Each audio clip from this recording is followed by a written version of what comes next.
got so much motherfucking design on right now. Bring it down, bring it down, bring it down. I got 3 whole thoughts on the block.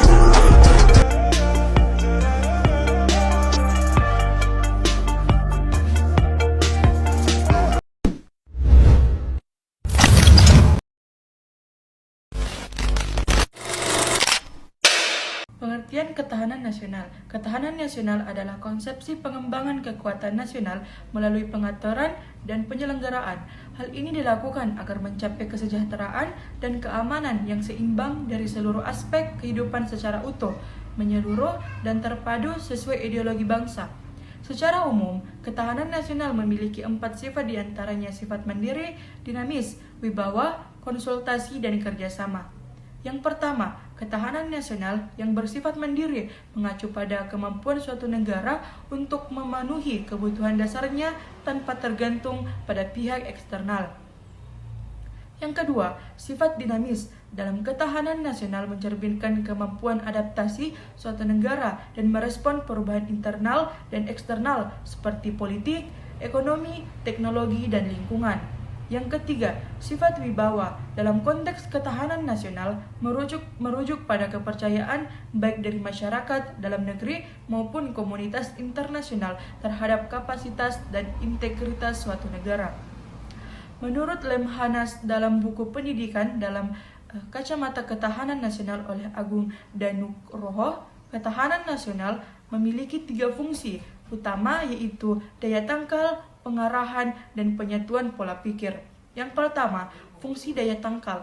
Fungsi ini merujuk pada keutuhan identitas dan eksistensi negara yang harus dilindungi oleh keamanan nasional sehingga mampu mencegah segala ancaman, gangguan, tantangan, dan hambatan.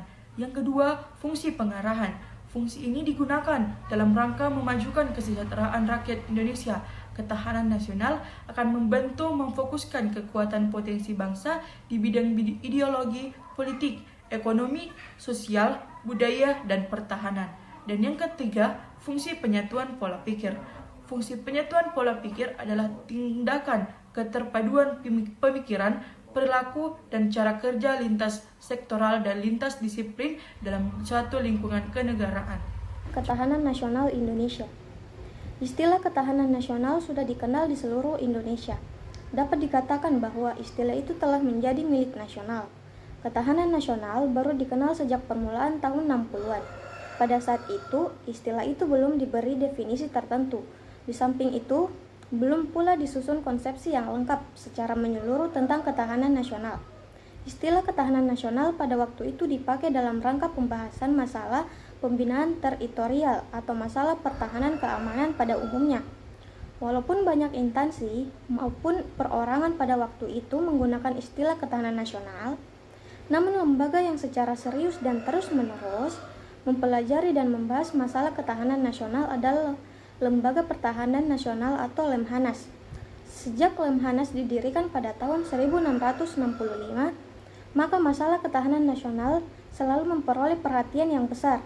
Sejak mulai dengan membahas masalah ketahanan nasional sampai sekarang, telah dihasilkan konsepsi, pengertian atau definisi pertama Lemhanas yang disebut dalam konsep 1668 adalah: yang pertama, ketahanan nasional adalah keuletan dan daya tahan kita dalam menghadapi segala kekuatan baik yang datang dari luar maupun dari dalam, yang langsung mampu tidak langsung membahayakan keberlangsungan hidup negara dan bangsa Indonesia. Pengertian kedua Lemhanas yang disebut dan ketahanan nasional konsepsi tahun 1669 merupakan penyempurnaan dari konsepsi pertama, yaitu ketahanan nasional adalah keuletan dan daya tahan suatu bangsa yang mengandung kemampuan untuk memperkembangkan kekuatan nasional dalam menghadapi segala ancaman baik yang datang dari luar maupun yang datang dari dalam, yang langsung maupun tidak langsung membahayakan kelangsungan hidup negara Indonesia. Yang kedua, ketahanan nasional merupakan kondisi dinamis sebagai bangsa yang berisi keuletan dan ketangguhan yang mengandung kemampuan mengembangkan kekuatan nasional di dalam menghadapi dan mengisi segala tantangan. ancaman, hambatan, serta gangguan baik yang datang dari luar maupun dari dalam. Unsur-unsur ketahanan nasional. Baik, langsung saja kita masuk ke materi. Unsur elemen atau faktor yang mempengaruhi kekuatan atau ketahanan nasional suatu negara terdiri atas beberapa aspek. Yang pertama, unsur atau gatra penduduk. Penduduk suatu negara menentukan kekuatan atau ketahanan nasional negara yang bersangkutan. Faktor yang berkaitan dengan penduduk negara meliputi dua hal, yaitu aspek kualitas dan kuantitas. Yang kedua, unsur atau gatra wilayah. Wilayah turut pula menentukan kekuatan nasional negara. Hal ini terkait dengan wilayah negara yang meliputi bentuk wilayah negara berupa negara pantai, negara kepulauan, atau negara kontinental. Luas wilayah negara, posisi geografis, astronomis, dan geologis negara, dan daya dukung wilayah negara, ada yang habitable dan uninhabitable.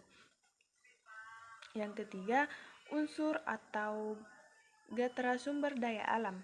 Hal-hal yang berkaitan dengan unsur daya alam sebagai elemen ketahanan nasional meliputi potensi sumber daya alam wilayah yang bersangkutan mencakup sumber daya alam hewani, nabati, dan tambang. Kemampuan mengeksplorasi sumber daya alam, pemanfaatan sumber daya alam dengan memperhitungkan masa depan dan lingkungan hidup, dan kontrol atau sumber daya alam. Yang keempat, unsur atau gatra di bidang ideologi.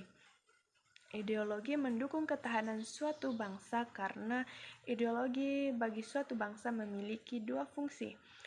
Fungsi pokok yaitu sebagai tujuan atau cita-cita dari kelompok masyarakat yang bersangkutan.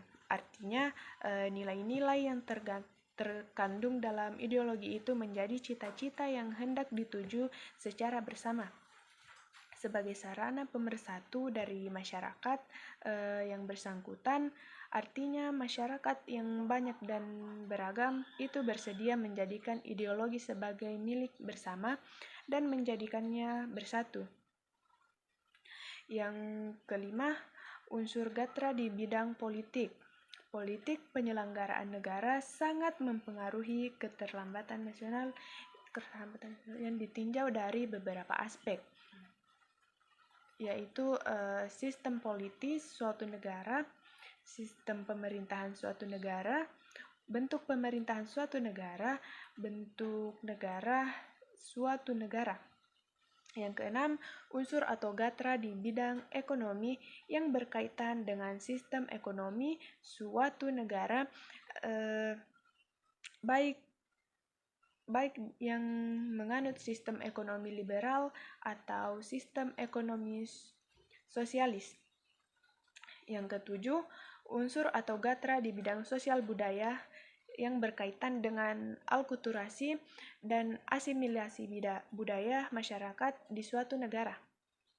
Yang terakhir, unsur atau gatra di bidang pertahanan, keamanan yang berkaitan ancaman militer yang dihadapi suatu negara di negara lain, sehingga unsur pertahanan dan keamanan berada di tangan tentara atau militer.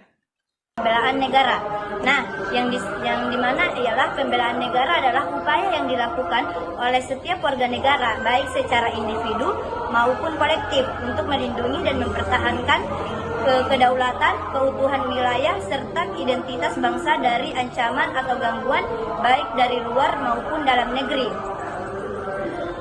Pembelaan negara tidak hanya terkait dengan aspek militer, tetapi juga melibatkan aspek politik, ekonomi, sosial, budaya, dan hukum. Berikut beberapa konsep dan aspek penting tentang pembelaan negara, yang dimana pertama itu ada dasar hukum pembelaan negara, yang kedua itu tujuan pembelaan negara, yang ketiga sumber daya dalam pembelaan negara, yang keempat ada aspek pembelaan negara, yang kelima peran warga negara dalam pembelaan negara, serta yang terakhir itu ada ancaman terhadap negara. Indonesia dan perdamaian dunia. Perdamaian dunia adalah kondisi di mana negara-negara hidup berdampingan secara harmonis tanpa adanya konflik bersenjata atau ancaman kekerasan, serta bekerja sama dalam berbagai bidang untuk kesejahteraan bersama. Indonesia menerapkan politik luar negeri bebas aktif, yang berarti bebas itu tidak memihak salah satu blok kekuatan dunia dan aktif berperan dalam menciptakan perdamaian dunia. Peran Indonesia dalam perdamaian dunia itu Indonesia berkontribusi dalam berbagai cara untuk menjaga perdamaian dunia seperti melalui diplomasi dan organisasi internasional yaitu PBB atau Perserikatan Bangsa-Bangsa. Indonesia menjadi anggota sejak tahun 1950 dan aktif dalam berbagai forum PBB. Selanjutnya yaitu ASEAN atau Perhimpunan Bangsa-Bangsa Asia Tenggara yang mendorong stabilitas dan kerjasama di Asia Tenggara. Selanjutnya itu Gerakan Non-Blok atau GNB sebagai salah satu pendiri Indonesia berperan dalam menjaga keseimbangan dunia tanpa memihak blok barat atau timur. Selanjutnya yaitu OKI atau Organisasi Kerja Sama Islam yang berperan dalam memperjuangkan kepentingan negara-negara muslim. Indonesia mengirim pasukan Garuda yang merupakan tentara dan polisi Indonesia untuk menjaga perdamaian di berbagai negara konflik seperti Kongo, Lebanon, Sudan, dan Mali. Indonesia pernah menjadi penengah dalam konflik Kamboja pada tahun 1980-an yang berperan dalam perundingan damai antara pihak bertikai di Filipina Selatan. Adapun prinsip-prinsip perdamaian yang dipegang Indonesia yaitu menghormati kedaulatan negara lain, tidak ikut campur dalam urusan dalam negeri negara lain, mengutamakan dialog dan diplomasi dalam menyelesaikan konflik, dan menolak segala bentuk kolonialisme dan imperialisme. Adapun tantangan Indonesia dalam menjaga perdamaian dunia yaitu konflik regional yang bisa mempengaruhi stabilitas, misalnya Laut Cina Selatan, ancaman terorisme dan radikalisme, dan persaingan global yang bisa mempengaruhi kebijakan luar negeri Indonesia.